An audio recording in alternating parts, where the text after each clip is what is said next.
My father had run a small shop right throughout the war and after the war in Sunbury on the nurseries, very much selling product that we had grown, but also selling some product that he'd bought from the market. When I joined the firm, and I'd spent 2 years in the National Service, and I'd spent 2 years at Kingston University studying architecture, but my father really wanted me in the business, and I think I wanted to join the business where I'd always worked as a boy. So when I came to the firm, I realised that our retailing, and from the type of premises we were retailing from, was not really satisfactory.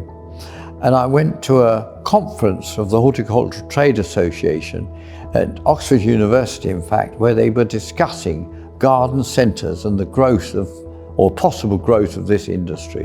And I thought, that's what we have to do. Then the site at Twickenham came available, and we took a lease there in 1963, and I designed a very small garden centre for the site. The rest of the site being used to grow some roses, in fact.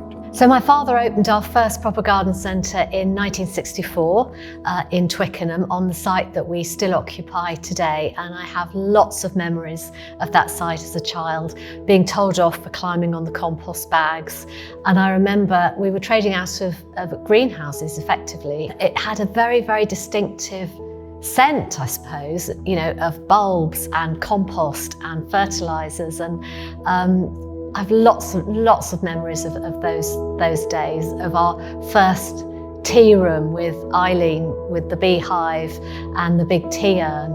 And it was very simple retailing in many, many ways, but the focus was always on plants and gardening. Slowly, my mum opened our first. We had a Gort toy shop at Christmas, in the run-up to Christmas, back in the early days, and Dad started to bring in other lines such as garden furniture, and the whole garden centre developed from there really, but primarily with horticulture at the heart and soul of the business.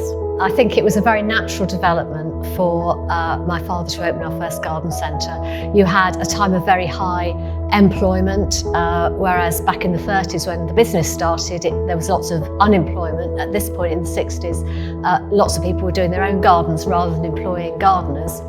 You had the growth in private car ownership, so people could get their compost and their tree stake, you know, in the family saloon. And also nurserymen started growing plants in containers, which meant that you could sell them at any time of year rather than growing plants in the open field, which could only be lifted and sold when they were dormant. So all these things came together, and it made it the right time to really think about opening a garden centre in the UK. And we weren't the very first, but we were amongst the first wave of garden centres when we opened in Twickenham in 1964. We sold seeds, fertilisers. So it was bringing all the gardening products under one roof. I think it just excited the public that this was available. I think what garden centres did was they brought all your gardening needs under one roof. So you didn't have to go to lots of different outlets to buy what you needed for your garden. And I think it was new, and it was a bit different. A bit of excitement and a bit of fun, I think. There's lots of wonderful memories. One was Sarah, and my daughter Sarah, and her sister dressing up as Dutch girls for a Dutch bulb festival.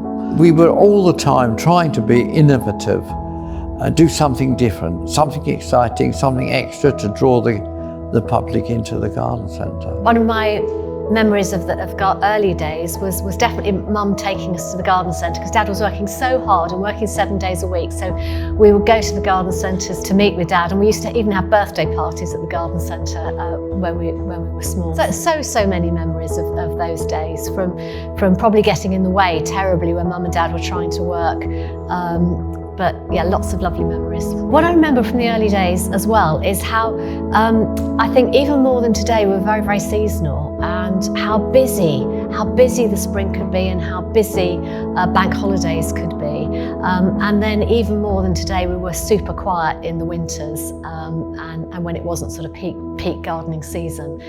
So I think some of those more extremes, you know, were so busy on those bank holidays and much quieter in the off periods. It was remarkable, really, the way that the garden centre did take off. It was needed. The Twickenham is a good area to start the garden centre, a good site, and it was something new. And yes, the public were very receptive. I don't think we had any concept that we would be able to. We feel very, very fortunate that we've been able to grow and develop as a business and remain in business today. I think that's a huge privilege and a huge testament to the amount of work that not just my father and family have put in, but the wonderful people that we work with. So it's been fantastic, but the growth has been very organic. It's always been our policy to reinvest any profits that we make, reinvest them in the business so that we can continue to grow and evolve and hopefully to provide good employment, strong employment and opportunities for people. And it's always a huge pleasure when you see people develop and go through the business and into more senior positions. And these are people that I'm so privileged to call my colleagues and my friends.